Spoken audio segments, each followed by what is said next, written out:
to Healthy with Heartland. I'm your host, Chef Arden. Today we're kicking it up even a bigger notch with one of the most competitive sandwiches out there, guys. Everybody says they have the best one. We are talking about the Lobster Rolls.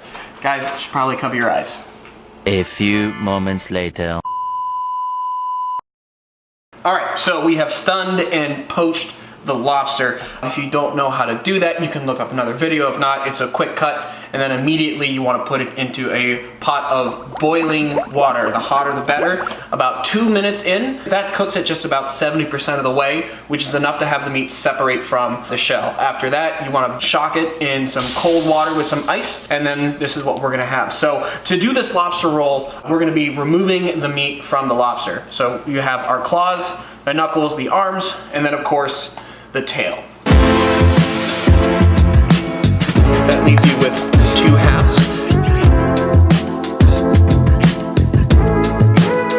So, getting started with the tail. How do we get the meat out of the tail? Well, a couple easy steps. You see how the lobster has these little ridges. Be careful, they have little spikes on the middle, but you need to take your 2 thumbs and go down and just crack them. Now you want to take a sharp knife, start from the bottom. You can easily just open and lift a lobster out.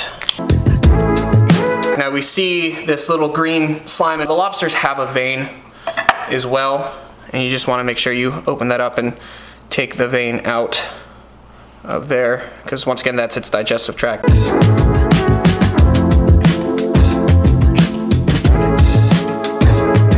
Get the claw out. We need to separate this into 3 different pieces. So 1 break there, and then you've got another piece right here. Now this one you want to use your kitchen shears for. You want to get right in between here. You just want to cut through, and you just want to break that in half. Now you've got that nice little knuckle piece. Time for the claw itself. So take the part that you can move, you want to break it out, and you want to do a little twist. So if you're using a knife, with the spine of your knife, just give it a little